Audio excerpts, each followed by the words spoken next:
I think we've boxed DEY so in a certain tiny box that it in a way screams to get out, and not only by the ones wanting to promote diversity, inclusion, etc., but Mhm. also then by the ones who in a way don't want it. So Yeah. it has become this thing to fight over. I would basically say let's get out of that box and then showcase all the other stories there are. And that can also be stories of men with a certain background, men who grew up a certain way. And that Mhm. basically, if we would look at it, we all have our unique things that we bring to the table. And we would sort of put that under a big light. Then we would see there is no such thing as the typical white man or the diverse person.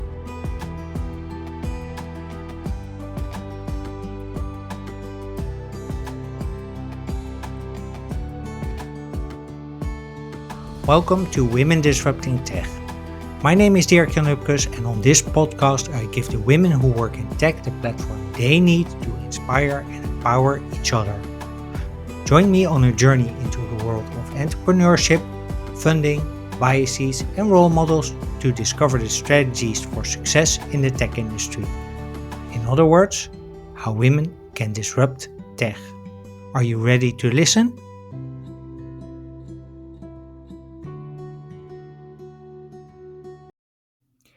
Hey, welcome back to Women Disrupting Tech, and thank you for listening to episode 91. My guest today is Daphne Laan.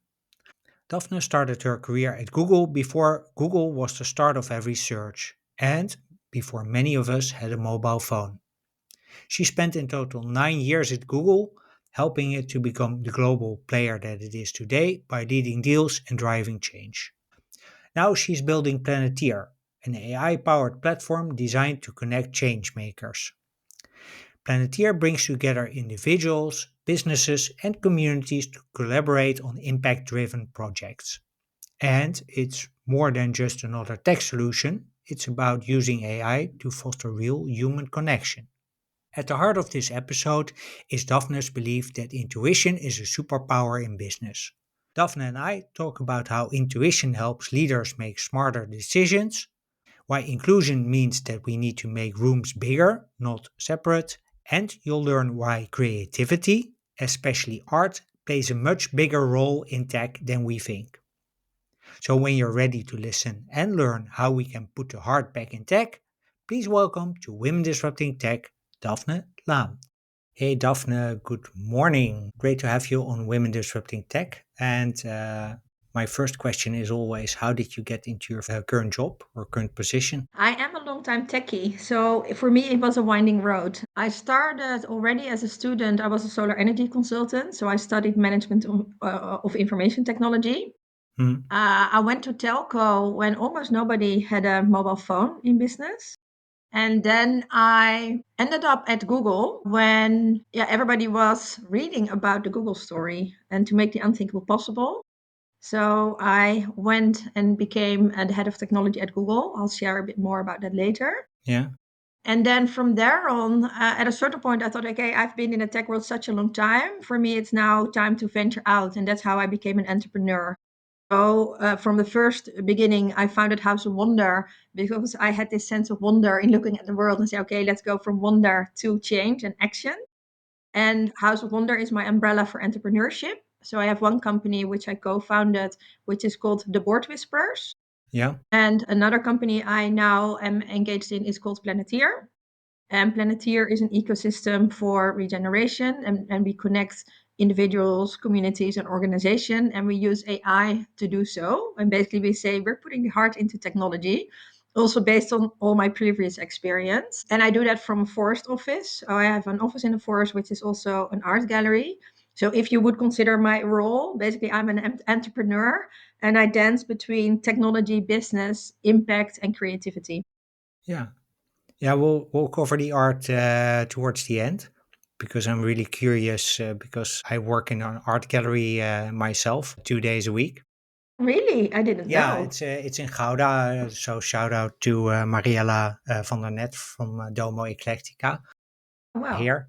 I work with her on selling affordable art by up and coming artists. Yeah, Wow. that's Very it's a curious. lot of fun, I have to say. Yeah. But more on that later in the episode.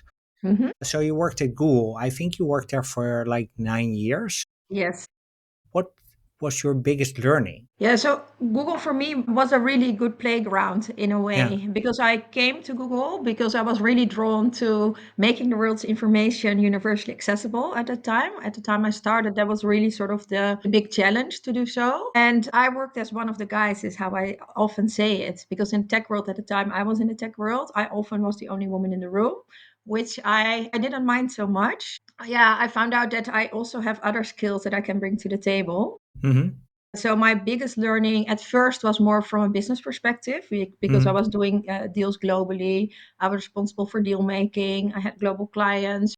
Ecosystem orchestration was really the one thing I could do at Google, yeah, at Yeah. scale. Yeah. And that meant also connecting different worlds, like the worlds from consulting, the media agencies, global clients. And then what I did is transform basically the strategy into concrete projects that had a benefit for everybody who was participating in such a project. And I think for me, one of the biggest learnings came also when I took on an experiment because I noticed outside of Google, I sense a lot. I do a lot on intuition as well. But I always had to translate that back into a business plan. Otherwise, people would sort of question, hey, but how come your Yeah. global client grows tremendously? But what happens there? And what I did obviously was connect people both from boardrooms into the local teams. Mm-hmm. But I also made use of my intuition. So the experiment I took on while at Google was what happens if you follow your heart in everything you do. Mm-hmm. And I found out that a lot of doors would open unexpectedly. What it really meant is one, behind the fear of doing so is not so much because in a large organization, even at that time at Google, you always know what the boundaries are and the unwritten rules. And I noticed like when you really stand up for your own values and yeah, make it very aligned, that what you say, do, and bring into the world, then it sort of has a specific draw to it. So I was asked to become lead for women at Google, and then Huh? I started to also voice about leadership, women in technology, the role of impact in technology. So I think my learning stretched both from, being an ecosystem orchestrator, from loving connections, up to being someone who connects business, but always with connection, human connection in mind. And that is really something I took on as an experiment at first, but it brought me a lot. Okay. Do you consider it a sort of precondition for any relationship, whether it's business or personal, that you connect on a personal level? I think so. Yes. Is it Yeah. also a precondition, let's say, for getting your own point across? I think nowadays I'm not so bothered anymore with getting my point across, but Mm-hmm. more tuning in what wants to happen. And obviously, I do have a vision. I do Mm-hmm. know where I'm going, Yeah. but my attention is not anymore on my side of the table, but it's rather to look at, okay, who is at the table. I know what I want to achieve out of a interaction, a business, a relation, etc. But I noticed like if you let that go and really dare to sort of feel what wants to happen, then often it gets better than you can imagine yourself. And Mm-hmm. that starts with being able to make a connection, listening to the other first rather than making your own point. And then by knowing what the other's position is, or maybe there's more people around the table, Mm-hmm. then you can basically connect the dots between all the things that are there. And then your own interest will often be met anyway as part of the bigger picture. Okay, so I want to double click a bit on that intuition part, because how do you sense this in a Mhm. conversation? Yeah, there's listening involved, but maybe can we take it a step deeper? Yeah, I think for me, and I'll take it also one step further, as in I grew up in Gouda actually. I mean, when you refer to Cool. Gouda, that's where I was born. Okay. So I grew up climbing trees, ice skating, doing this typical Dutch, for the listeners abroad, a typical Dutch childhood. Yeah. But obviously, I don't look like a lot of Dutch people. So often I would get the question, where are you from? Which made me very aware, like, apparently, I don't look alike so much. Mm-hmm. So I think my sensing capabilities came about quite at a young age, Mm-hmm.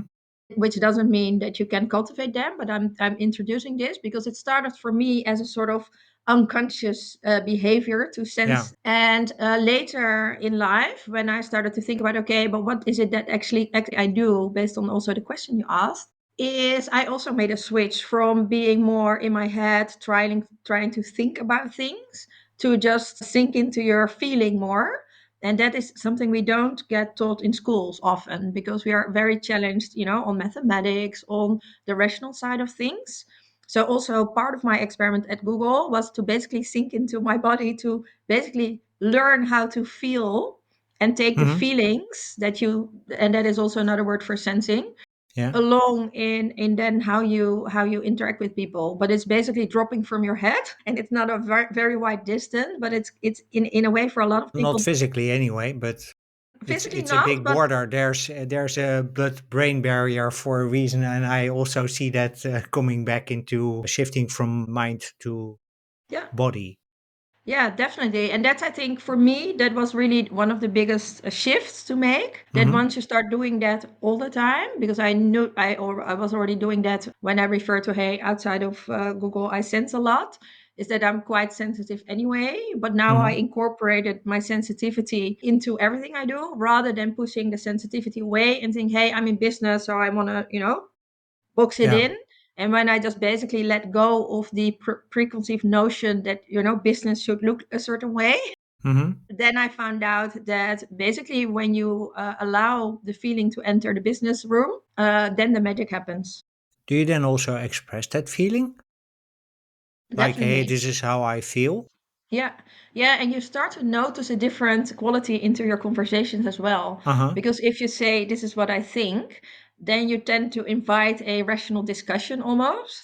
If another person is not aligned with what you think or has an opposite opinion. But if you put on the table, okay, this is how I feel, you cannot really argue about feelings. However, you can sort of question, okay, but what does it make, or what is it that makes you feel a certain way?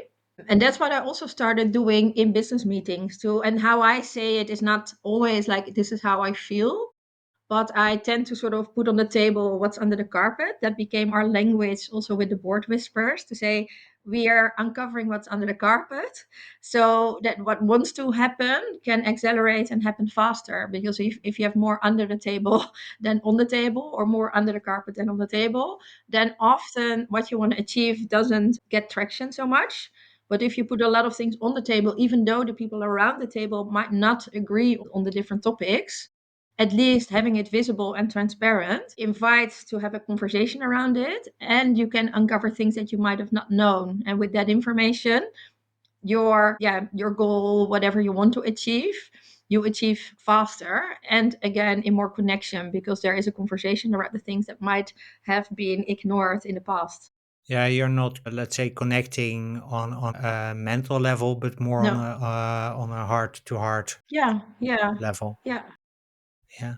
So, um, you mentioned that you were also one of the early people at Women at Google. Hmm. Um, how did sensing, because that was also the time that you started to experiment, Hmm. how did sensing help there? I think as women in general, Hmm. but I'm also speaking for men in a way now. Hmm. That's what I noticed, at least, is we're bringing qualities to the table initially that Hmm. are considered leadership qualities. But if you look in the past, like how leadership in a way came about, there were more men in organizations than women. So often the leadership skills we assign to being, good leadership skills are often male qualities, and not necessarily female or feminine qualities. But it doesn't mean like both men and women have both qualities. But we've come to trust the male qualities more, and these are more accepted, and the feminine qualities not so much. So that is, I think, something that I started to actively invite to the table, to say, hey, I am very result driven. Otherwise, I couldn't have sort of made my way into Google like the 9 years I was there. Also, like with the deal making, I was responsible for really large deals, like also the global deals with the media agencies, for example. So I do have a love for making things happen. That is basically almost like my middle name. I love to do it. But I also realized like only that side, or using only that side, only brings you so far.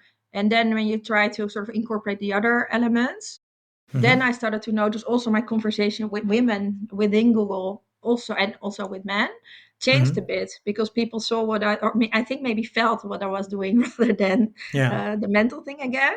And it's kickstarted also a lot of different conversations to basically explore together. Okay, what does it mean? How can we bring ourselves?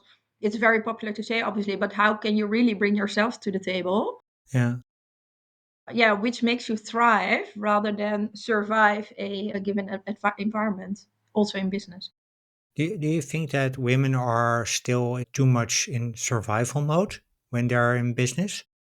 I wouldn't say all women. I think a lot of women have also embarked on the same journey. I think, at least from my generation. But I think the environment doesn't, it's still not sort of ideal always. Because also from a scientific perspective, because there was also the question I dove into when I did a master's at a certain point, a master's in executive coaching. And the key question I was exploring was actually this question. I mean, how can we bring both male and feminine qualities to the table? But what does it actually mean, and how is it grounded also from a scientific approach? Because often we don't value what we don't see. You can't be what you can see. Yeah, and then also even with acknowledging that what you don't see is really there. And that's what I try to also sort of at a certain point thought, okay, it's nice to sort of, we don't have to prove it because we know it's there, but it does help to get words around it so people can, feel comfortable in bringing everything to the table, even the things we don't see. So Google is I think, and that's why I want to drill down a bit, because Google is about data, which is Hmm. to me very rational, Hmm. because it's about KPIs, it's about Hmm. measuring things, seeing what works, what doesn't work. How can we put the sensing, the heart Hmm. back into that as Yeah. leaders, but also as just ordinary employees? I think maybe first we can acknowledge that the data is there. It's not about being against the data or being against everything we build up. And that's, I think, a nice starting point because then it doesn't become this versus that. For me, I'm a lover of, yeah, I really like complexity. So often, what data allows you to do is to also dive into the complexity of things, and per definition, the tech world is one of complexity. So that was my, in a way, my first love to really, Yeah. go into a place where there's big questions around at the table. And then I think, how can you invite your heart in, which is the question. Hmm. It is basically trusting that all the information you already have in your head is already there, as in your backpack. So rather than focusing on that element because it's already there, Hmm. then you can basically start to say, okay, how can I put my other values in, which are more, you can also call them the communal traits, the ones that are looking more at the bigger picture, at holistic thinking, etc. Hmm. And then you can merge that together with what you're doing anyway. So it doesn't mean, in my mind and heart, letting go of everything we've learned. It's more like we can trust that what we have learned is actually there, but we can apply it in a wiser way. And if we apply it by also bringing in heart intelligence, which means really feeling and sensing into what wants to happen from that perspective, then the outcome will often be also much richer. Hmm. And there the trust comes in because as soon as you start allowing yourself to do so, you're basically leading seemingly into the unknown, Yeah. but your intelligences work together better also on an unconscious level. So your mind will chip in anyway. We don't have to worry that our mind won't do its work. It will do its work better when you also connect your other intelligence, really human intelligence, which is not only our mind in it. And that's, I Hmm. think, nowadays already proven also, yeah, also scientifically, that there is not only one way of looking at intelligence. So how do you then look at the current backlash against inclusion? Yeah. Yeah, so I have a different perspective also on inclusion that might not Okay. surprise you. Yeah. So, because I grew up as a Dutch kid and I now found the term a culture kid. So, I had parents who weren't born in the Netherlands, but they have Hmm. had a Dutch passport. And they sort of, yeah, came to the Netherlands, and I was born in the Netherlands. So, they brought, in a way, in the former Dutch Indies, they were born. I was born in the Netherlands, they were Dutch, but still there was this third culture element in Yeah. weaving the cultures together. So my perspective was always that I didn't see myself as diverse because I was just a person doing her thing, climbing Mm-hmm. trees and going out and about and Yeah. going abroad. And I found out that I bring things to the table that are in a way also special because of my background. Mm-hmm. And I'll come to the answer, but I think this is relevant, relevant background. So I've never sort of put myself in the box of the diversity topic, Mm-hmm. but more I did feel connected to women in technology, for Yeah. example, because there were a few women in tech, and it doesn't really matter so much what then your background is. I think we've boxed DEY so in a certain tiny box that it in a way screams to get out, and not only by the ones wanting to promote diversity, inclusion, etc., but also then by the ones who in a way don't want it. So it has become this thing to fight over. I would basically say let's get out of that box and then showcase all the other stories there are. And that can also be stories of men with a certain background, men who grew up a certain way. And that Mm-hmm. basically, if we would look at it, we all have our unique things that we bring to the table. And we would sort of put that under a big light. Then we would see there is no such thing as the typical white man or the diverse person. So in a way, I mean, it's very sad, obviously, what happens now around the world, and it's being so, yeah, it's becoming almost a fight. But I Mm-hmm. have a feeling that we can surpass the fight. But if you go make the sheet bigger that we want to act on, and that's also how I think my founding partner or my co-founder of the board Whispers and I met. We both have different backgrounds. She came from Groningen, I'm from Gouda. Yeah. But we found out it was as if we were looking in a mirror, but we don't look alike really. And that became also our starting point to say, hey, funny enough, we recognize a lot in each other. We don't have the same background, but we now do see a couple of similarities we can bring to the table, and let's work with that. And that became basically our way of saying, hey, let's put more different voices to the table rather than starting with, okay, the differences of the box you tick and then put the difference around the table. But Yeah, yeah, but I looking would at basically, similarities rather. yeah, because you'll find out if you look at similarities across different groups of people in any room you walk into, with any random person you'll talk to, even though they might not vote even at the same political party, even there is a similarity because you might have children, you might not have children, you like sports, you engage in things, and Yeah. it sounds like a very easy open door. But I don't know, I think also the rooms I've been into when I was at Google, both the women in tech rooms or the other ones, often the smaller you make the room, the less people show up. So a lot of times people are talking to each other in a similar boxed in room. And because I didn't grow up in one of the boxes, I tend to walk into the different bubbles. And what I've come to realize, there are a lot of bubbles in the Netherlands of people talking to each other all the time, but they are not aware of what happens in the other bubble. But if you jump the bubble, then you realize, okay, well, they're basically doing the same thing in their own bubbles, Yeah. but they're just not sort of connecting the dots between the bubbles.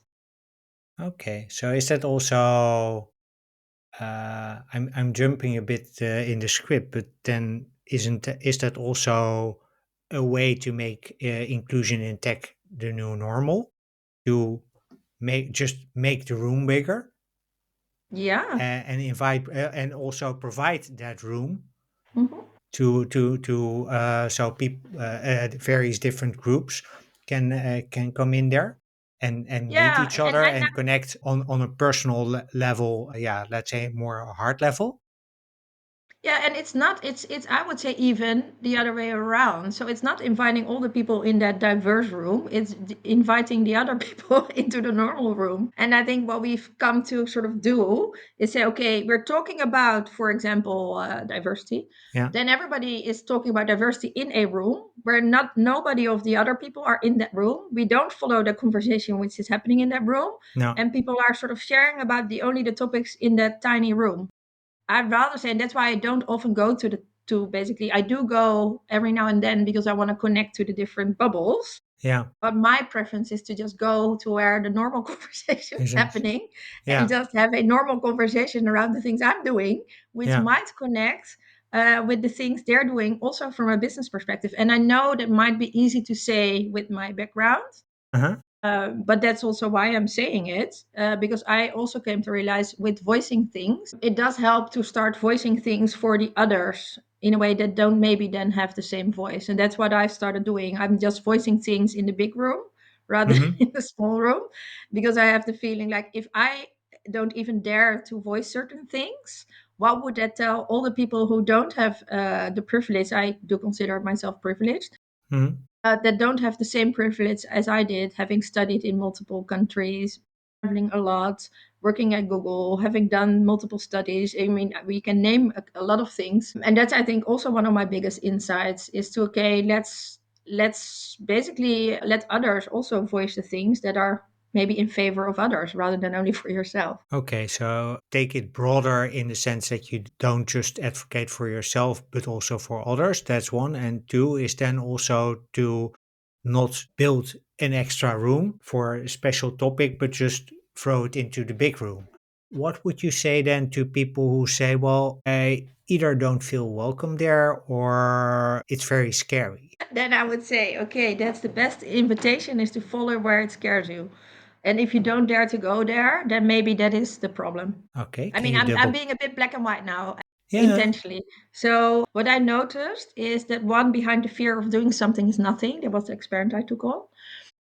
And secondly, there needs to be some comfort in leading into the unknown, but that accounts for everyone. So Hmm. also, and we make a turn, I can imagine soon to, for example, Planeteer and the things we're doing in the tech world.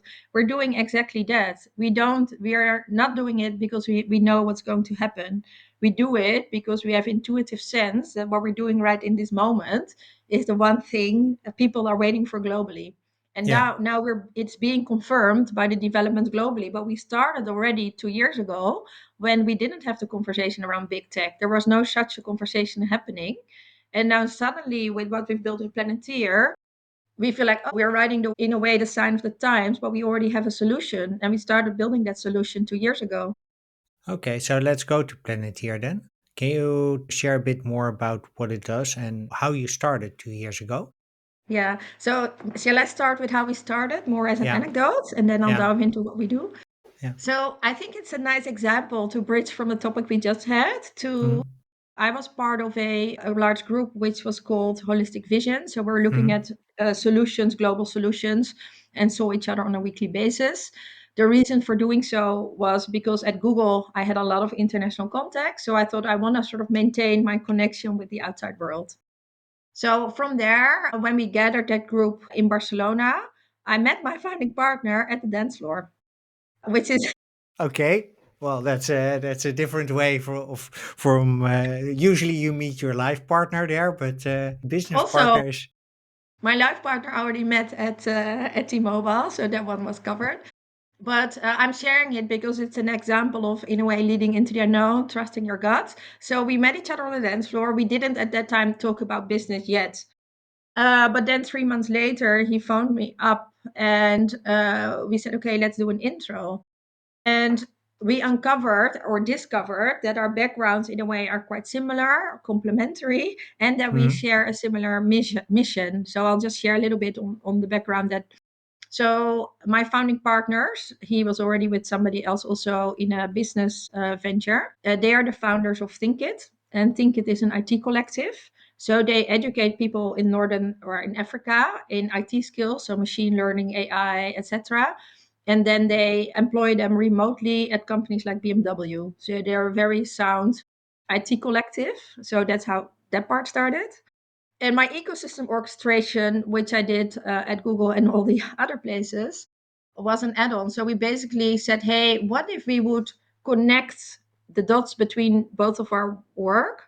And we came up with an idea. Initially, they already had piloted an open learning platform, but we said, let's look at the idea of building an ecosystem platform.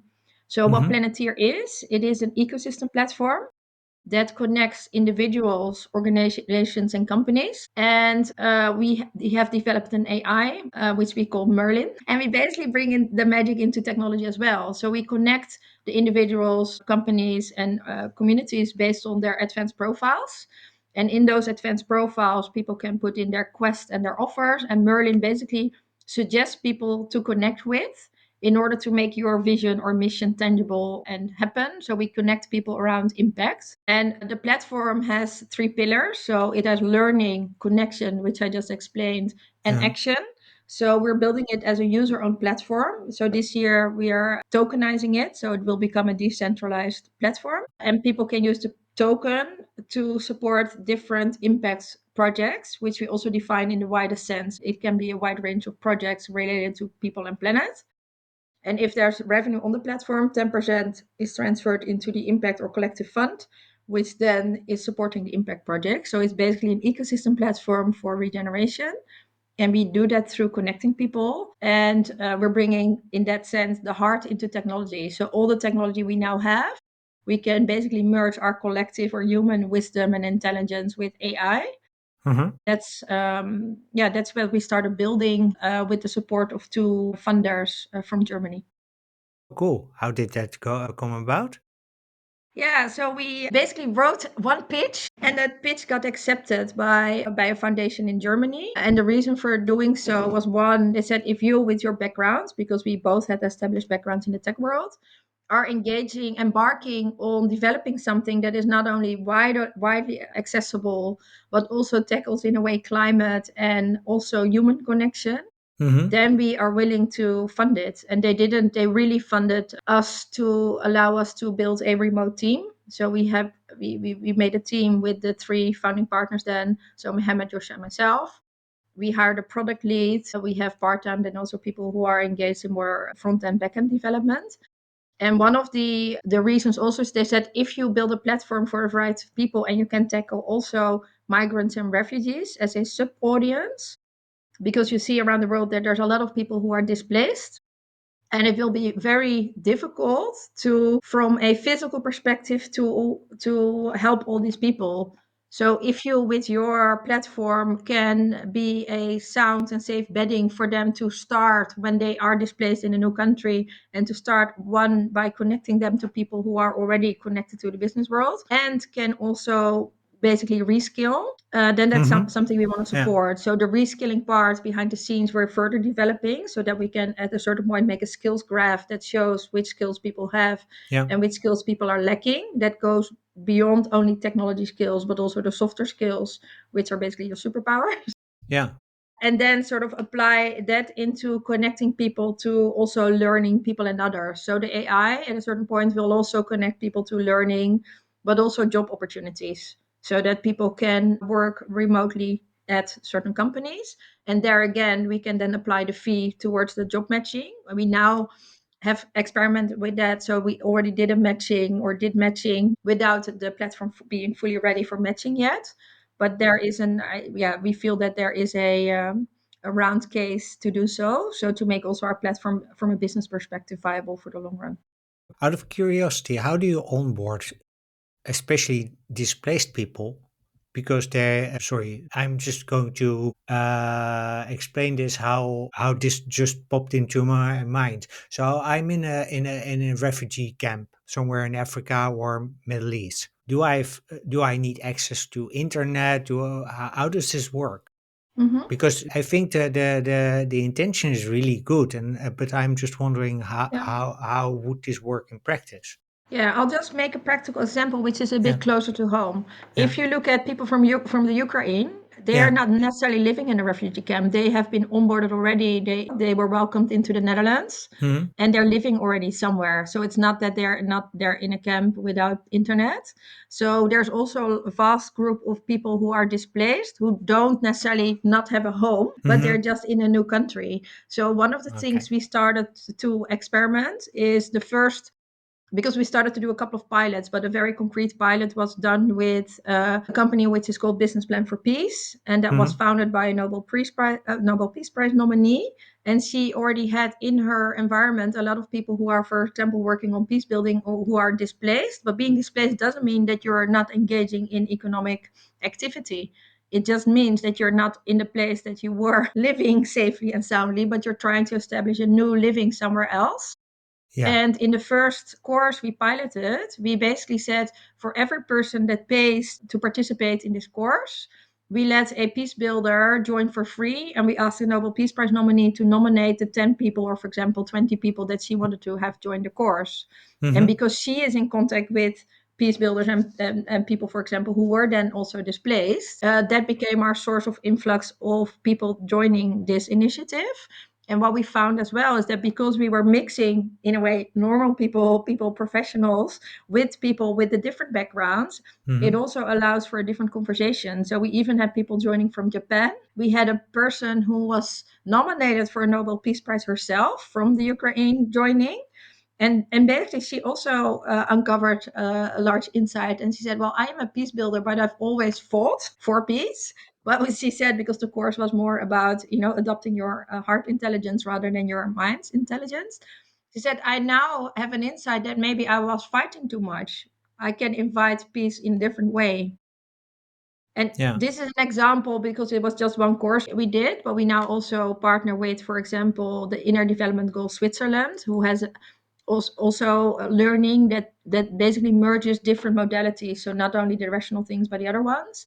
And there they also invite different groups of people. So per definition, our platform is for everyone, but there are subgroups we can support in the meanwhile. And I think in the future, when the skill goes up, then you could also partner with cities. So, for example, you have the Global Covenant of Mayors, Mm-hmm. which is a network between mayors. Mm-hmm. So we could also at a certain point offer access to the platform to mayors that then know where in their regions where this platform might be of help. And I think there's a lot of ways to partner up with others, because our specialty is not necessarily reaching migrants and refugees, exactly as you Yeah. say, but we do know the partners and also are in contact with organizations that already help migrants and refugees. And what they're saying is that they are not equipped, because they're often organized in an offline manner, Mm-hmm. to handle the digital skills part. So we focus really on the skills assessment or skills part Yeah. also in the future. And that's also what we've written a policy paper to basically connect what we're doing to the future of work, to AI, to all the different sort of SDGs, to say, hey, I think we can basically adopt tech for good, but you just Mm-hmm. need to open your eyes to see that Yeah. it's already happening. And that's what we want to showcase. Yeah. On opening your eyes. You're also working with the Dutch Innovators Society. Mhm. Can you tell a bit more about how you apply all your learnings and anything you do with Planeteer also there? Yeah, so we are launching it this year more to the public, Mm-hmm. but we started sort of diving into it last year. And the Dutch Innovator Society is part of the Dutch Internet Society, Mm-hmm. which Ruben Brave is leading, and it's also it's connected also to a wider scope of work. Mm-hmm. What I see happening, and that's I think also with the analogy of the bubbles in the world, that Mm-hmm. also when you look at technology, often things are looked at very one dimensional. Yeah. So what I would love to do with the innovator society is, like, innovation is also connecting worlds that are seemingly not connected, and Mm-hmm. from there innovation starts. So Yeah. rather than focusing, okay, what is the newest into this world, I want to connect all those different expertises, so that we showcase also Mm-hmm. innovation from a wider perspective. And one example could also be the topic of data sharing. I think what we experience in the world, also with needing to lower emissions, for example, the role of sharing data becomes quite important. Mm-hmm. But from a traditional perspective, a lot of people have guarded their data, as in, okay, data is mine, it is a Yeah. competitive advantage, and I don't want to share it.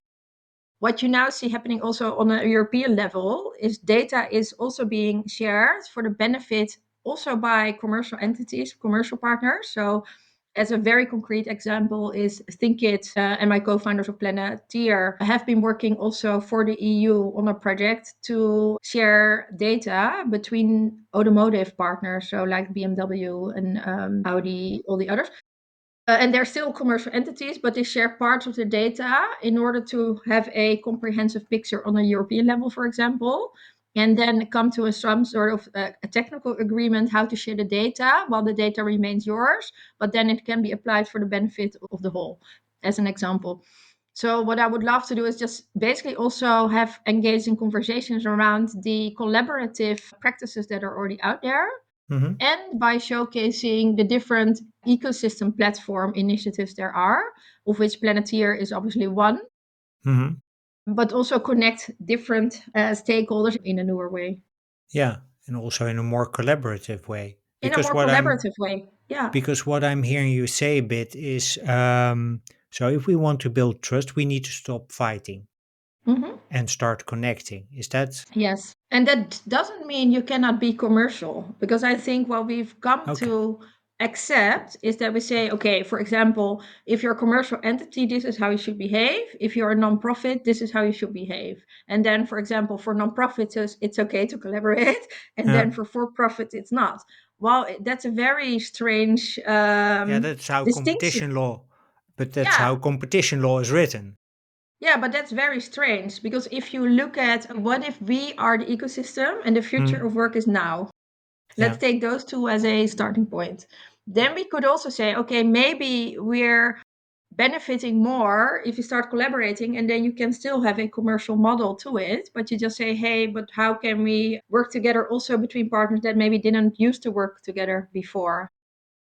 And yeah, I've come but to realize, being a deal maker at Google, my scope of work was hundreds of millions. yeah. So hundreds of millions came through my business responsibility on a yearly basis. After Google, I became an impact investor in a social enterprise. The money we raised for that one was not so much, but still a couple of million. Mhm. But I realized if you have a smaller entity, it's even almost more difficult, because if something happens, you don't have this big organization to fall Yeah, back on where the revenue is already going. yeah. So in a way, if you take that argument further, and that was a for profit, but it was a social impact enterprise, often it's more difficult to get a small P&L going rather than the one that's already running. And then you could argue even to say, okay, if you would have a for profit that doesn't perform, Mhm. in a way that's worse than a non-profit that does perform quite well. I mean, if a for-profit doesn't make money, which a lot of sort of scale-ups still don't do, that is considered something good. While, for example, a for-profit that doesn't maybe make profit, but is able to provide for a large group of people that are making impact, that Mhm. is considered not so cool in a way. I mean, I'm just also making it a bit black and white here. And I believe that the definitions we've given to the different entities don't serve us all. So that's Not why anymore anyway. not anymore. I mean, they did, and they were serving their purpose. But now I think in what we're finding ourselves in is like there is not a good definition of, or a business entity you can attach to a social impact enterprise, or you just need to choose from the different, whether you want a BV or a. So what we decided to do is say, okay, we all have for profits. So I work from my House of Wonder is a BV, but in the middle we can work together also in different ways, and then make impact together, but also make sure that people are making the ends meet for others as well. So you actually are you combine profit with purpose. Before we close, I want to switch Yes. gears a bit to the art world Yay. because you have a podcast on art. Yes. And we just discovered at the beginning that it's a shared passion. Yeah. What is to you the relationship between art and tech? I think what I would say at most, and that's the more forward looking, is I think the arts are working on the thing that isn't sort of discovered yet. I mean, art gives words to something you cannot express in words. Hmm. And that's why I think the role of art in this age is becoming more important, because we don't have sometimes yet the words to express what we want to bring in the world. And the Hmm. arts can be a translator of that sign of the times that's already there. We all feel that something new is coming, but we cannot quite grasp it. But it Yeah, gives this sense of hope that we say, hey, I can, if I imagine, then I can see it. yeah. And the artists are very well at tuning into that what isn't there, and then sort of giving that a sort of expression without needing to word it. So that's They're one. literally imagining it. They are imagining it. So from that sense, and the role, I mean, the connection with tech is one I think I have chosen to link, because if you look at the conversation, for example, on AI, let's take that as a very concrete example, because then we can bring it down to earth. On AI, you can also still take two routes in a way. You can say AI is only for the benefit of the big ones and making stuff happen, Hmm. but you can also imagine AI to do something differently. And if I would imagine that, then I would arrive at something we're doing with Planeteer. And that is making basically, we're bringing the heart or the magic into technology, because we started actually with saying, hey, Merlin is a magician. And the connections we often have offline by seeing synchronicity meet each other. And like now we found out you're in art, I'm in art. That's quite a sort of, I wasn't expecting that one. No. That is something we can replicate with technology to basically let the magic of discovery also happen online, so that the connection you're making is more of a human connection rather than a technological 0-1 connection. So that is the one thing I see, the connection in between art and technology.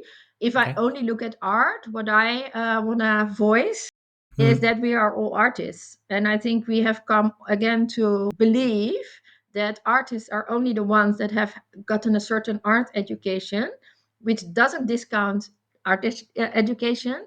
But I think as people, we can all tap and tune into the same imagination as artists do, but we haven't come to learn that. So, what I want to do with my sort of additional artwork is to one, let artists voice their own story, because often it's like the director of a museum that then Yeah. sort of decides what is art, and then we Yeah. hear the director of the museum. Well, why don't we just listen to the normal, and not the normal, they're special, but why don't we just listen to artists and what they want to say and put that voice onto the table, and do an invitation to ourselves. And this is only also why I came into the art space, is that I wanted to become an artist when I was a child. Okay. Ah. So, and I made myself a promise later when I'm older, bigger, Yeah. then I'm going to do art for fun. So I've always engaged in different art forms, but not in art school officially, but in different art schools more voluntarily. So yeah, I also want to just make a different, like an art studio where people can engage in the arts, Hmm. and then trusting that your creativity is always there. That's also how I do business. I do business by tuning in and by following my intuition, and then something concrete comes out, as concrete as Planeteer, Yeah. which we started 2 years ago with this sort of magical encounter on the dance floor. And now we actually have built a platform with funding of two partners and are sort of onboarding globally a group of people. That came about from imagining and tuning in to what the time needs. And now we find ourselves in a time where everybody's sort of passing the big techies and saying, hey, we need a place for people to connect. And we're like, here we are. Yo, Yeah, and you've we use art and music to connect people. So even with a tech platform as Planeteer, we are also organizing residencies, pop-up villages, and are engaging in using arts and music to connect people. And when people then think, hey, I want to remain connected, then the call to action is, hey, sign up for Planeteer and re-engage with the people you've already met offline. so it's So not just a technical platform anymore. no, for some reason, no. It is a tech platform is basically what we started building, but Yeah. because we also bring groups together, which is something we do anyway, it also connects people offline, and that's where also the conversation can take place, and for example, the dancing with people, Or the imagination can start. and imagination definitely can start. So what's the name of the podcast? Art talks. Art Talks. So on Instagram, you can find it Art Talks Amsterdam, and similarly on YouTube, and we're also uploading it on Spotify soon. Cool. So we'll put a link to that in the show notes. Yeah, cool. Thank you very much for an amazing conversation. We covered a lot of ground, Yeah. anything from Google to art through the heart. Mhm.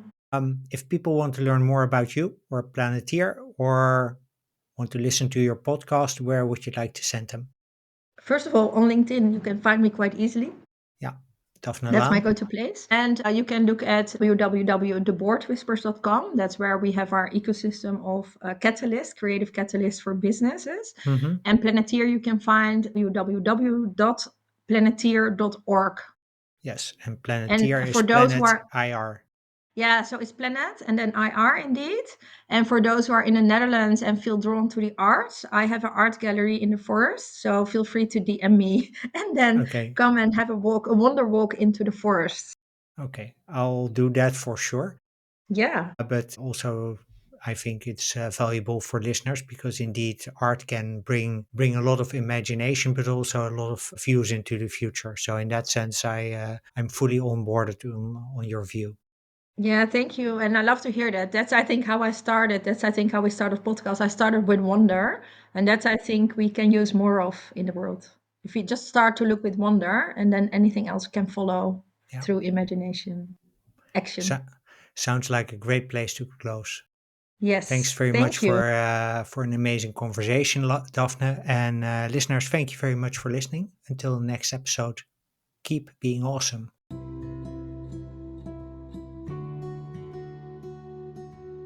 Well, that's a wrap for episode 91 of Women Disrupting Tech on using intuition as a superpower in business with Daphne Laan.